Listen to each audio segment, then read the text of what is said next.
Good afternoon, everyone, I think. Yeah, good afternoon, everyone. Thank you for joining me. Guys, what a wild time we are living in. Day after day, there's more and more of these things that are just driving us to, a global conflict. But guys, just quickly before I start this video, I was watching the news, and what struck me when I was watching the news is how far behind with everything those guys are. I mean, I was actually watching the news and I was thinking, wow, I was talking about that like 2-3 weeks ago, and now they're on the news, and you've got these, like these panels of experts. These panels of experts, they're talking about things we talked about like 2 or 3 weeks ago, but the way they're talking about them, you can tell they are literally just reading off a script, or some pre-planned keywords, buzzwords that they've got to put in there.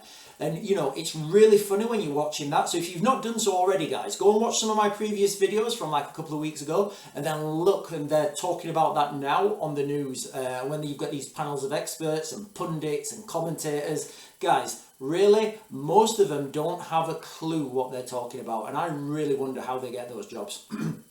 But anyway, guys, so Saudi Arabia has announced they are not going to be giving exclusivity to the dollar, the petrodollar, with their oil trades. Now, guys, that is an absolutely huge thing, and I don't think people quite understand the enormity of what that means. I don't want to be, what's the word I'm looking for?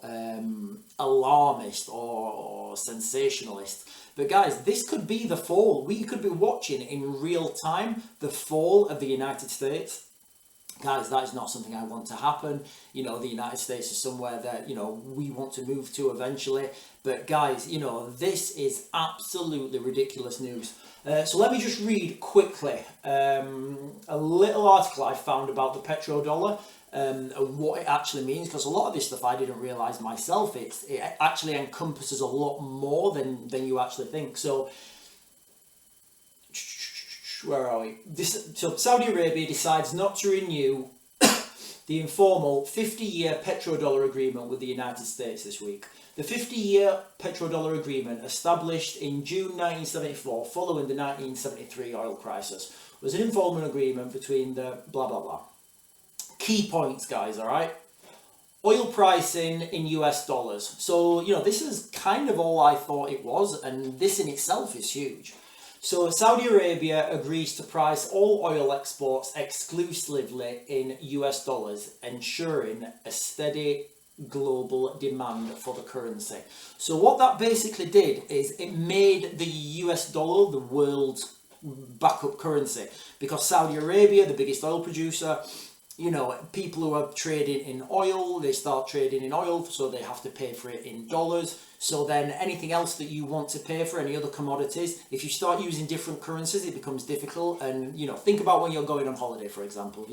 If you want to exchange pounds to euros, there's a fee, there's exchange rates. The pound might go up, the euro might go up, equally they could come down. So it gives volatility to that industry.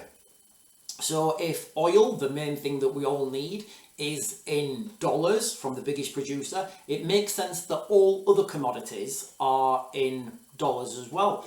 So, that in itself is huge. Now, these are the things that I didn't realise. Investment in US Treasury bonds. Saudi Arabia invests its surplus oil revenue in US Treasury bonds and securities, recycling petrodollars back into the US economy. Guys, I had no idea this was the thing. So basically what that means is any profit that Saudi Arabia have got from oil, they buy little bits of the US government. So they give that money to America and put that back in the American banking system. Of course, they can take it out whenever they want. And I think what you're going to see now is, how you can have, a bank run. We've spoke about bank runs in the UK quite a few times on this channel.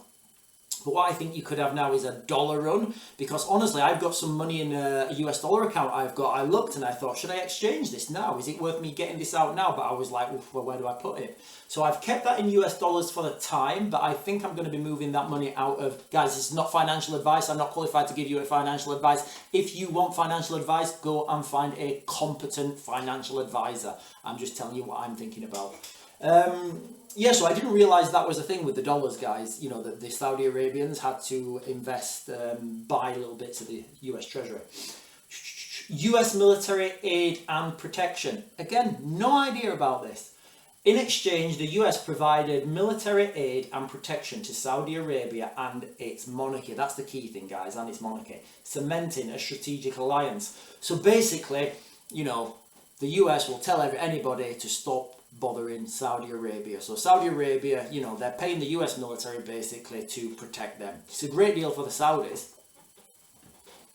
Support in the US dollar. The arrangement bolstered the US dollar's status as the world's primary reserve currency, with countries needing dollars to purchase oil.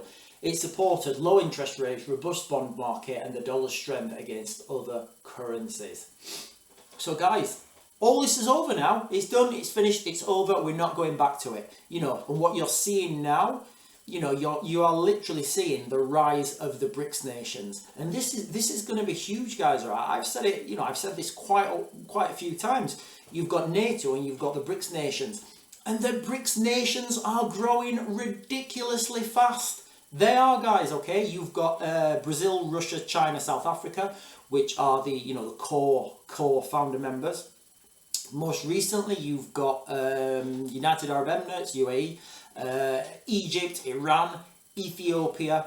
You know, you've got countries joining this all the time. Why? Because of their trading capacity, which I'll come on to shortly in a minute. So the BRICS summit is going to be held in October this year. You know, and one of the aims of the BRICS nations is to cut ties with US dollars. You're seeing this now, guys. We're literally seeing this. Look what's just happened, what we've talked about with Saudi Arabia. That's gone, it's over, it's finished, it's done, it's not coming back. Now you've got the BRICS nations who are openly saying, our aim is to cut ties with US dollars. So how are they going to do that? Well, the way they're encouraging more people, more countries to join this trading group, I guess, this pact, is they're saying they want local currencies for transactions between member nations. So, for example, if, I don't know, let's say Iran wants to trade some oil with Brazil, they don't have to use the US dollar. They can use whatever whatever the currency they use in Brazil, in Egypt, or Iran, sorry, you know. So then they don't have to pay those exchange rates. They don't have to have reliance on US dollar. Now, what does that mean? What does that, how do we look on, how will things develop from this? Well, it's kind of like saying to someone, do you want to pay $100 for something, or do you want to pay 75? Of course they're going to pay 75, you know. So you're going to see more nations joining the BRICS nations and becoming part of that trading bloc. Also in October, there's another, as I understand it, there's another 59 nations wanting to join. You know, you can already see Russia now filling that void of military assistance, military aid, where when it comes to, you know, Russia saying it may arm the West's adversaries. You are literally seeing these lines get drawn into the sand now, because obviously, you know, 59 other nations wanting to join. Guys, that is a huge amount of nations wanting to join. And what we are seeing in real time, guys, it's Thucydides' trap. Let me just read quickly about Thucydides' trap, because I know I talk about it quite a lot and I've given an explanation. But I'll give you the Wikipedia explanation. Thucydides' trap refers to the natural, inevitable decombobulation that occurs when a rising power, BRICS, threatens to displace the ruling power, NATO, the West, America. And when a rising power threatens to displace a ruling power, the resulting structural stress makes a violent clash the rule, not the exception. So if we go from Thucydides' trap, it's the rule now that there's going to be, this, what does it say? A violent clash. And guys, all we have to do is look around the world and see different countries aligning and joining pacts, joining trading groups. You know, you've got all sorts of stuff happening around the world. The war in Ukraine is the key. That is the key, guys. All right. What you'll see when this erupts proper, and everybody gets involved, you'll see lots of other places flare up around the world. Excuse me. So while the West's trying to hold on to power with sanctions, with saying what you can and can't do with US dollars, all this is doing is pushing people away from the US dollar, and they're thinking, if you're a country, as one of these smaller countries, you would think, okay, if I'm part of, if I'm trading with, if I'm not in the BRICS, then I have to trade in US dollars. If I trade in US dollars, America can sanction me if I do something that the Americans don't like. And guys, why would you be involved with that? The BRICS nations does sound a better deal for these smaller countries who are not committed, who've not built this empire over the last 300 years. So, that's what you're seeing right now. And look what's happened recently with the 50 billion, I think it was, that the EU have agreed to. The sanctioned money that the Russians had in Europe, the EU have sanctioned it, and they're going to give, and I think it came out in the G7 summit, I'll do a video about that later, but they're saying that they're going to start guaranteeing the Ukrainians money that is basically confiscated Russian money, Russian profits. They're going to give that back to Ukraine now. Can you imagine if you're looking at this as a nation and thinking, oh my, how can we protect ourselves as a country against these sanctions? Well, it's simple. If you're one of these smaller countries, a developing country, a developing nation, perhaps you've got mineral resources of, I don't know, cobalt, lithium, stuff we kind of need. Why would you not be a part of BRICS? Why would you want to pay America when they can sanction you if you do something they don't like? That's the reality of the situation that we're in right now. So also we have the Russian Navy. Again, we've said they're flexing their might now. They're flexing their military might. They've gone down to Cuba, and I get it. They've not gone with the hostile intent, but it still sends a huge message. The Russian Navy sending nuclear submarines down to Cuba. Not nuclear armed, nuclear capable. And the reality is now, guys, anything can be nuclear capable. It's like when they talk about these, and they're right to talk about it, because it's not the, remember what we say on this channel, it's not the reality that matters, it's the perception of that reality. But when they talk about the F-16s being able to be nuclear armed, anything can be nuclear armed. You can get some engineers and they can make anything nuclear armed. So it's kind of the perception, guys, all right? So is this a threat to the United States? Well, they've not really sent much stuff down. It's more of a signal and more of a status thing. I don't think they're a threat at all, but I always get worried when Vladimir Putin says, don't worry. I can remember before the 2022 invasion of Ukraine, I remember him saying, no, this is just exercise. We are just exercising troops. And I was looking at this and I was thinking, I know what state the Russian economy is in. The Russian economy are not going to spend that much money exercising troops right there. So, I do worry when Putin comes out and he says, don't worry. If he was talking about saber rattling, I'd be like, bah. But the reality is he's saying, don't worry. So I kind of do need to worry.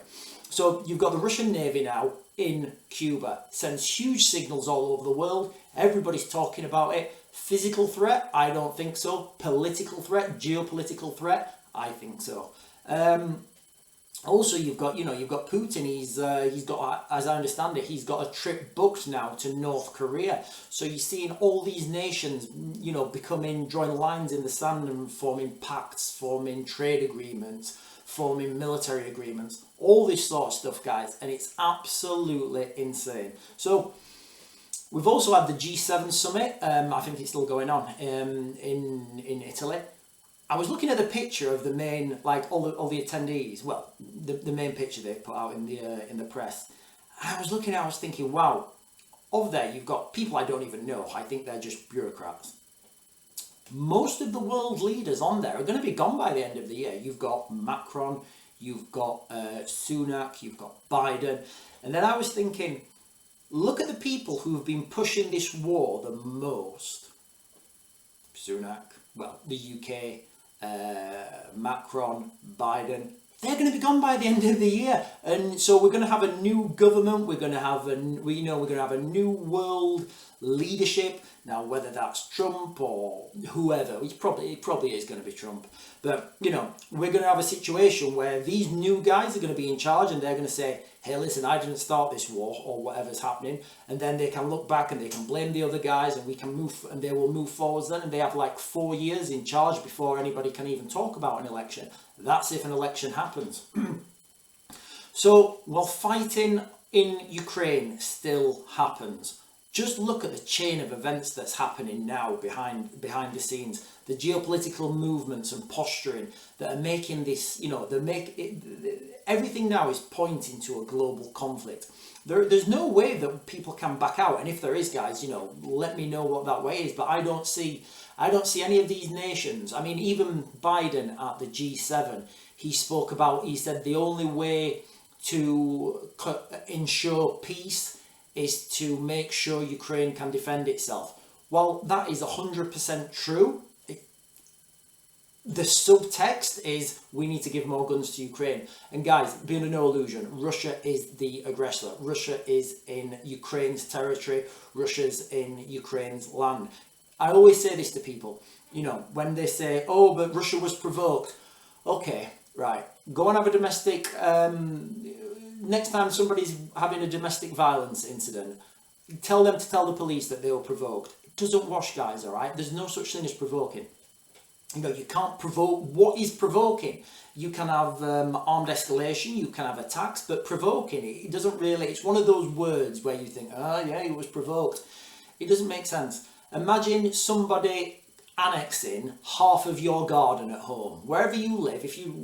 So you live in the UK, somebody's annexed half of your garden, and then the police come out and they say, "What have you done that for?" And they say, "Oh, he was provoking me." And you think, "How is he provoking you?"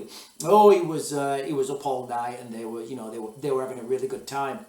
"Oh, well, can he have his garden back?" And they say, "Well, I'm happy to have. I won't take any more garden as long as I can keep this bit of garden." Guys, that's not how it works. All right, we can't have a situation in a world where we have a policy of might is right. So we can't have it where people can muscle into other people's countries and just take bits because they've got a stronger nation. Anyway, so everything now, guys, I feel is leading towards a global conflict. The escalations that we've had, the money, the petrodollar losing credibility, the BRICS nations rising, Thucydides' trap. How do we back down, guys, okay? How can we back down?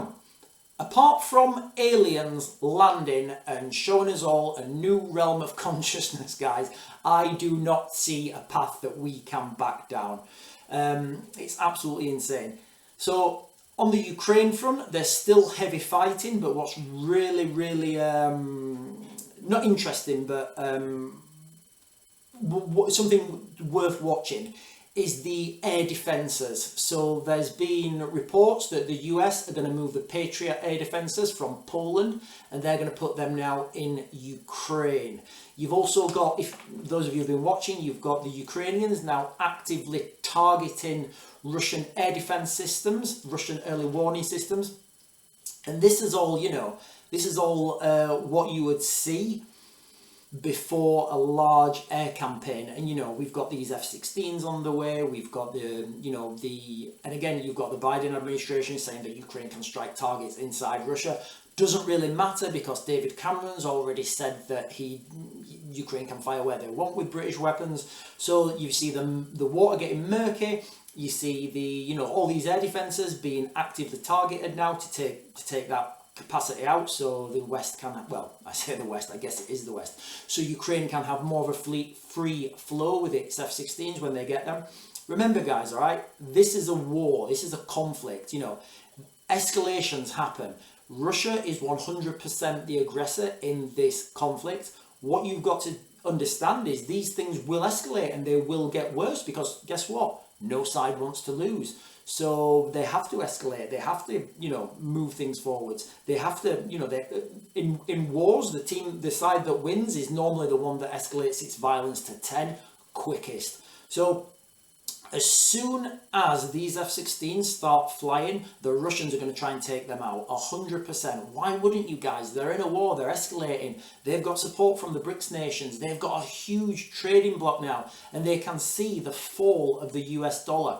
From the US side, you know, the US want to hold on to their throne, for want of a better word. And that's just the reality, guys. That is what we are witnessing now in real time. So as soon as the F-16s start flying, the easiest way for the Russians to deal with this would be a tactical nuclear weapon strike on those airfields. And guys, I've said this before, but imagine if that happens now. Imagine the shock. Imagine the media, imagine the carnage. And what do I always say? You put this in this cauldron of chaos. The cauldron of chaos will be huge. Imagine the shops, the supermarkets. Imagine what people will be hoarding. It's already bad now in the UK, guys, but you can imagine the price and the cost of food and tin stuff. It's just going to be rocketing, guys, all right? That's what I think is going to come, and it's going to be coming very, very soon. Guys, this is a lot of my thoughts and speculation. Let me know what you guys think in the comments. Am I right? Am I wrong? Maybe you guys have got a different opinion. Maybe you think aliens are going to come and we're all going to be safe. I don't know, guys, but I will see you guys later. I'm going to mag to grid.